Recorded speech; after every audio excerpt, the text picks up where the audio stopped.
Hello friends. आज जो कहानी मैं आपके सामने प्रस्तुत करने जा रही हूँ वो प्यार पर आधारित है। आप सब जानते हैं आजकल वैलेंटाइन वीक चल रहा है और वैलेंटाइन डे आने वाला है 14 फ़रवरी को। पर मेरे हिसाब से सारी ज़िंदगी ही प्यार से भरी होनी चाहिए, क्योंकि प्यार ज़िंदगी है। और मेरी जो कहानी है उसका शीर्षक है प्यार का सुखद एहसास। प्यार का एहसास चाहे खट्टा हो या मीठा, ज़िंदगी भर मन में रहता है।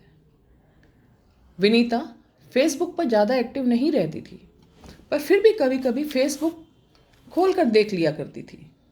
एक दिन नज़र पड़ी तो एक फ्रेंड रिक्वेस्ट पर। जैसे ही तस्वीर देखी तो मन किया कि इसके बारे में जाना जाए। हालांकि वो अनजान लोगों से जल्दी घुलती मिलती नहीं थी, वो विश्वास नहीं करती थी जल्दी घुलने मिलने में। पर पता नहीं क्यों आज उसके मन में ये आ रहा था कि मैं इस शख्स के बारे में जानूं। उसे अपने मन पर काबू न था। उसने उनकी प्रोफाइल देखी तो लगा कि ऐसे ही किसी शख्स की तलाश थी उसे।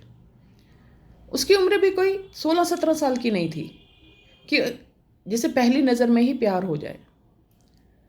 25 बसंत पार किए थे उसने और ज़िंदगी बहुत अच्छे से देखी थी। वह एक अच्छी कंपनी में काम करती थी। अभी तक बहुत लोगों से मिली थी, पर किसी के लिए मन में प्यार तो क्या, कोई एहसास भी न था। पर उस अनजान शख्स के लिए कुछ ना कुछ तो था। उसकी आंखों में कुछ जादू था। उसने डरते डरते फ्रेंड रिक्वेस्ट स्वीकार कर ली। उनसे बातों बातों में पता चला कि वो एक उसके पुराने सहकर्मी के जानकार थे। धीरे धीरे फेसबुक, फ़ोन और अन्य सोशल मीडिया प्लेटफॉर्म पर उनसे बातें होने लगी। वो दूसरे शहर में रहते थे, इसलिए एक दम मिलना संभव न हो सका।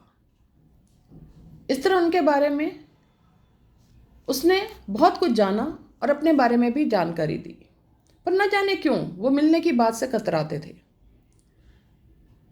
उसे कुछ समझ नहीं आता था कि आखिर क्यों। इसी तरह एक साल बीत गया। घर वाले शादी की बात करते थे और वो उनके साथ शादी के ख्वाबों में डूबी रहती थी। पर घर वालों से इसलिए नहीं कह पाती थी कि जब तक कि एक बार उनसे मिल ना ले, इतना बड़ा फैसला कैसे ले ले। पर वो ना तो शादी की बात करते थे और ना ही मिलने की। जब उसने उनसे बार बार ये बात की तो उन्होंने बात करना कम कर दिया। उसने अपने पुराने सहकर्मी से बात की तो जब उनके सहकर्मी ने कहा कि उन्होंने ये जवाब दिया है कि फेसबुक पर तो मेरे इतने सारे दोस्त हैं, तो क्या सबसे शादी कर लूँ। सुनकर विनीता का मन टूट सा गया। सोशल मीडिया पे इतने अच्छे लगने वाले इंसान से ऐसी बात सुनकर उसका मन टूट गया और प्यार के खट्टे एहसास से भर गया। उसने कभी ना सोचा था कि वो ऐसे होंगे। मन में सोचा, गलती मेरी भी तो थी कि एक अनजान इंसान से प्यार कर बैठी और शादी के ख्वाब संजोने लगी। उसने दुखी होकर अपनी ज़िंदगी खराब नहीं करना चाहती थी।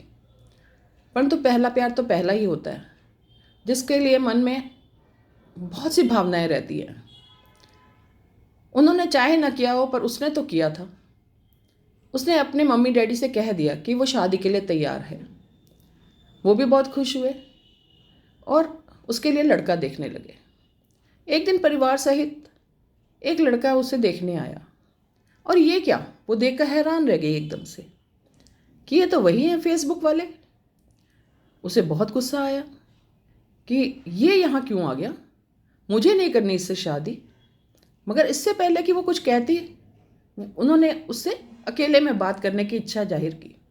घर वाले तो कुछ जानते नहीं थे, तो उन्होंने अनुमति दे दी।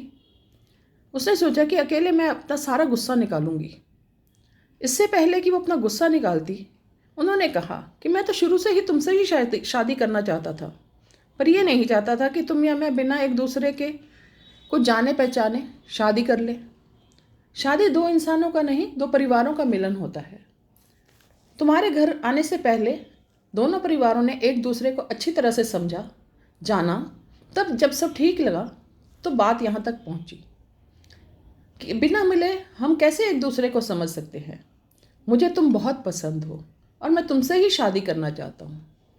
उनके यानी राहुल, यही नाम था उनका, विचार जानते ही प्यार का वो जो खट्टा सा एहसास उसके मन में था एक मीठे एहसास में बदल गया, और उसी मीठे एहसास के साथ वो दोनों शादी के बंधन में बंध गए, और ये उनकी ज़िंदगी की हैप्पी बिगनिंग थी। उम्मीद करती हूँ ये छोटी सी कहानी आपको ज़रूर पसंद आई होगी, और यदि नहीं भी आई तो प्लीज़ कमेंट बॉक्स में अपने विचार लिखिएगा, अच्छी लगे तो भी और नहीं लगे तो भी, और अपने सजेशंस दीजिएगा ताकि आगे की मेरी राइटिंग इम्प्रूव हो। और आपसे एक रिक्वेस्ट है कि मेरे चैनल को लाइक, शेयर और सब्सक्राइब कीजिएगा ज़रूर। Thank you so much.